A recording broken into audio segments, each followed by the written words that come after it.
Assalamualaikum warahmatullahi wabarakatuh. Halo anak-anak semuanya, apa kabar? Alhamdulillah hari ini kita bertemu kembali dalam pembelajaran matematika bersama Ibu Lisma. Pada hari ini kita akan membahas bilangan bulat, bagian dari operasi hitung bilangan bulat yaitu penjumlahan dan pengurangan. Materi ini sangat penting untuk kita pelajari karena kita selalu menemukannya dalam kehidupan sehari-hari. Tujuan pembelajaran hari ini adalah kalian diharapkan dapat melakukan operasi penjumlahan dan pengurangan pada bilangan bulat. Materi ini juga sama dalam materi pengulangan saat kalian SD, jadi semoga lebih paham untuk kita kupas kembali. Oke anak-anak, sebelum kita mengupas lebih dalam tentang penjumlahan dan pengurangan bilangan bulat, alangkah baiknya kita harus tahu dulu sifat-sifat dari penjumlahan bilangan bulat.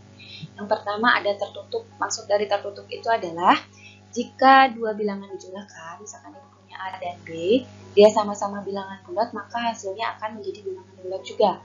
Misalkan ibu punya 1 ditambah 3, maka hasilnya 4. 1 dan 3 adalah bilangan bulat, dan hasilnya pun adalah bilangan bulat, yaitu 4. Paham ya?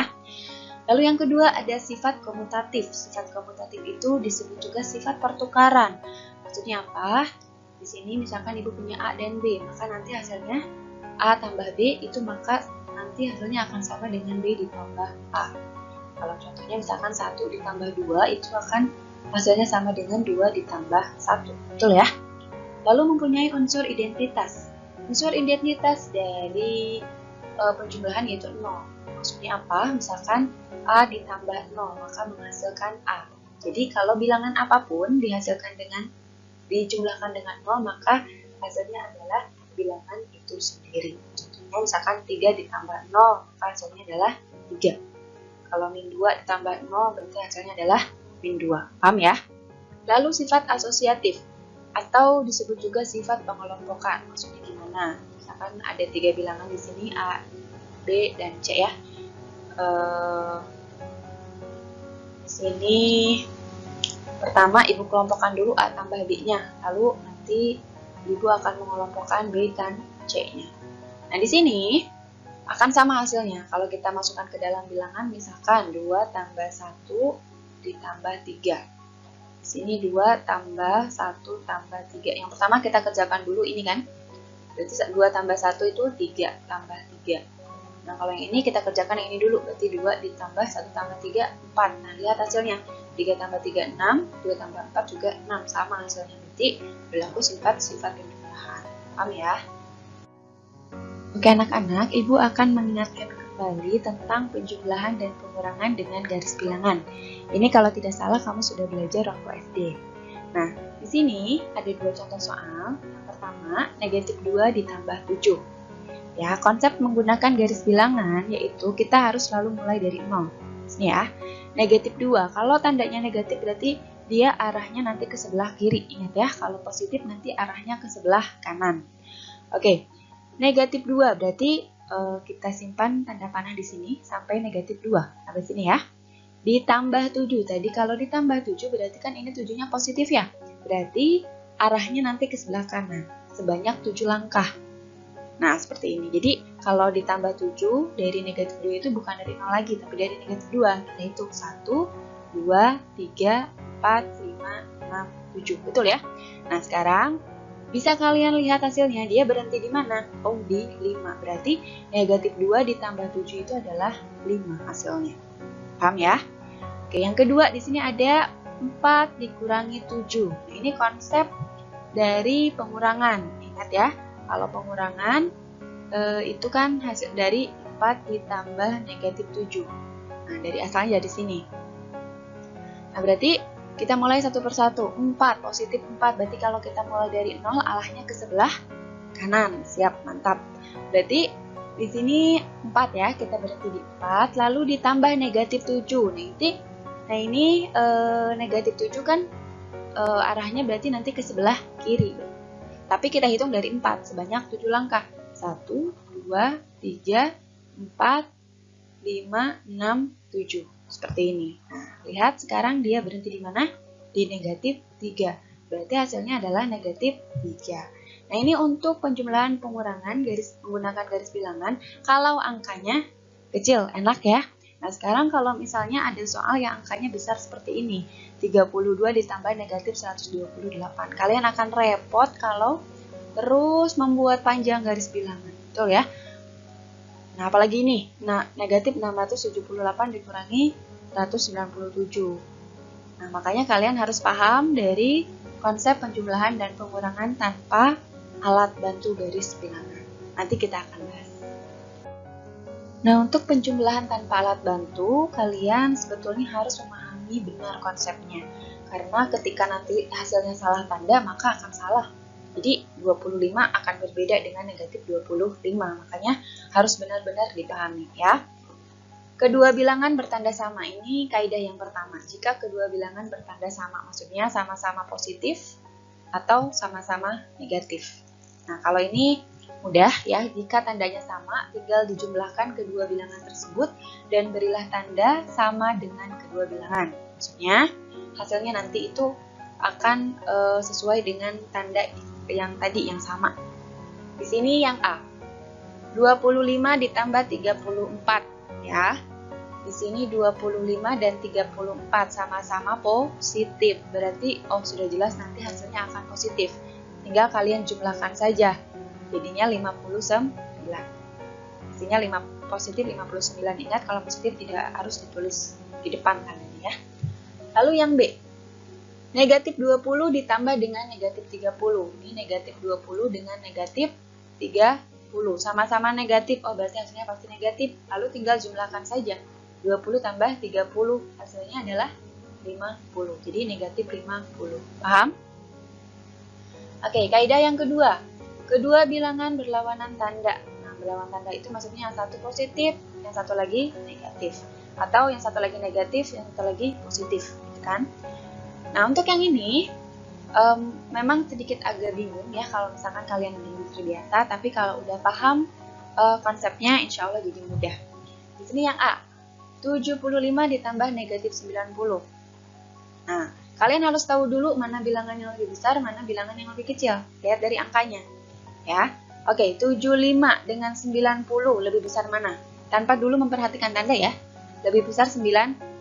Nah, sedangkan di sini tandanya ini positif, ini negatif ya. Berarti nanti hasilnya sesuai dengan bilangan yang lebih besar. Kalau bilangan yang lebih besar adalah negatif, berarti nanti hasilnya negatif. Berarti di sini negatif tinggal dikurangkan bilangan besar kurangi bilangan kecil. Berarti 90 kurangi 75. Berarti hasilnya negatif. Yang ini kan 90 kurangi 75 adalah 15. Oke. Lanjut yang kedua. Yang kedua juga berlawanan tanda. Yang satu positif, yang satu negatif, yang satu lagi positif. Ada 50 dengan 120. Kita tidak lihat tanda dulu ya. Yang lebih besar mana? 120 kan?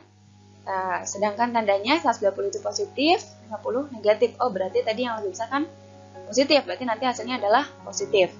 Nah, berarti tinggal kurangkan aja 120 dikurangi bilangan kecilnya.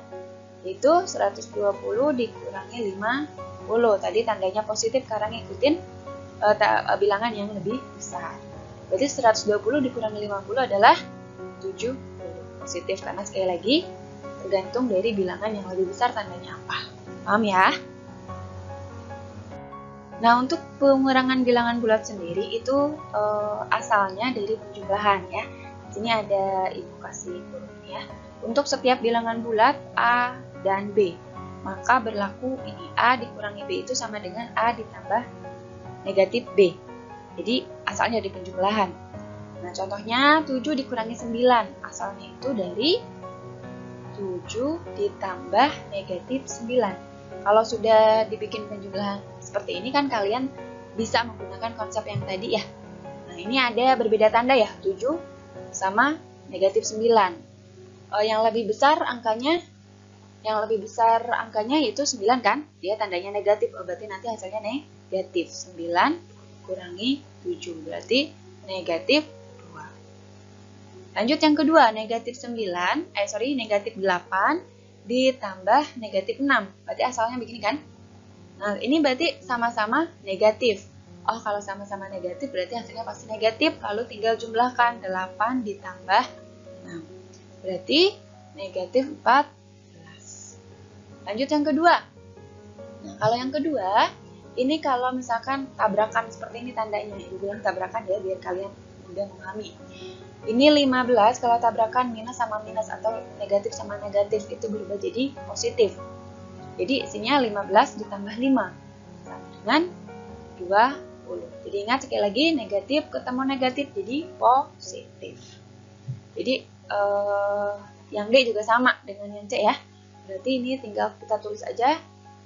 Negatif 12, ini negatif ketemu negatif jadi positif 6. Nah, ini berlawanan tanda ya. Yang satu negatif, yang satu positif. Hasilnya negatif apa positif? Negatif, karena apa? Bilangan negatif lebih besar. 12 tinggal kurangi 6. Berarti hasilnya adalah negatif 6. Selesai.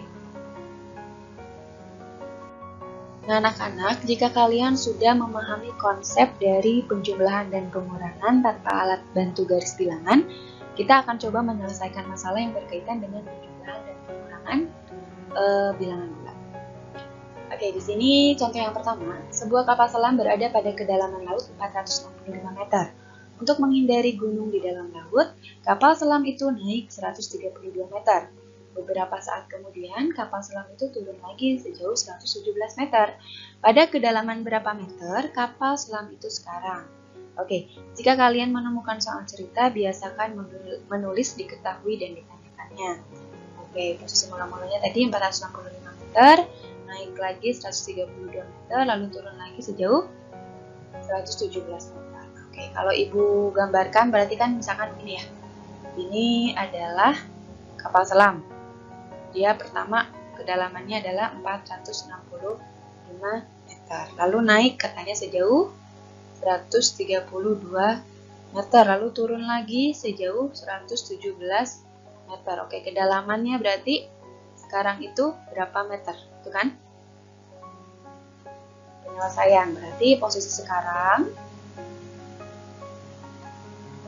posisi akhir berarti ya. Posisi akhirnya adalah tadi pertama kamu tinggal hitung posisi awalnya 465, naik. Kalau naik berarti dikurangi 132. Lalu turun lagi, berarti bertambah ya. Tambah 117. Hasilnya adalah kalau kita hitung menjadi 450 meter. Jadi posisi kapal selam itu sekarang ada pada kedalaman 450 meter. Nah, untuk contoh nomor 2 di sini. Pada musim dingin di Jepang, suhu kamar mencapai 15 derajat Celcius, sedangkan suhu di luar rumah mencapai 19 derajat Celcius di bawah suhu kamar. Ingat ya, di bawah suhu kamar. Berapakah suhu di luar rumah? Oke, berarti ini tadi sekali lagi pakai diketahui. Suhu kamar itu suhu dalam ruangan ya. 15 derajat, suhu di luar rumahnya katanya 19 derajat di bawah suhu kamar. Berarti suhu di luar rumah itu berapa? Nah, ini mudah ya, kalian berarti suhu di luar rumah itu tinggal mengurangkan kan, 15 dikurangi 19, yaitu berapa? Negatif 4 derajat Celcius. Jadi suhu di luar adalah negatif 4 derajat Celcius. Selesai. Udah ya. Nah, yang terakhir di sini ada contoh nomor 3. Pada musim semi suhu udara mencapai 18 derajat Celcius, sedangkan pada musim dingin suhu udara mencapai negatif 4 derajat Celcius. Hitunglah selisih suhu udara kedua musim itu. Ini selisih ya. Oke, kita tuliskan dulu diketahui dan ditanyakan. Tadi musim semi 18 derajat, katanya ya musim dingin itu negatif 4 derajat. Selisih suhu dari kedua musim. Kalau selisih itu, ya, untuk menghitung selisih itu, kita hitungnya nilai yang besar dikurangi nilai yang kecil. Oke, di antara 18 dan negatif 4, lebih besar mana? 18. Kurangi yang kecilnya, negatif 4. Berarti tadi minus ketemu minus kan, kalau tabrakan gini jadi plus ya. Nah, jadinya Jadinya 18 tambah 4 adalah 22. Jadi selisih suhunya adalah 22 derajat Celcius. Mudah kan? Nah, selesai sudah perjumpaan kita kali ini. Terima kasih sudah menyaksikan. Jangan lupa untuk subscribe dan like. Dan sampai jumpa lagi pada video selanjutnya. Assalamualaikum warahmatullahi wabarakatuh.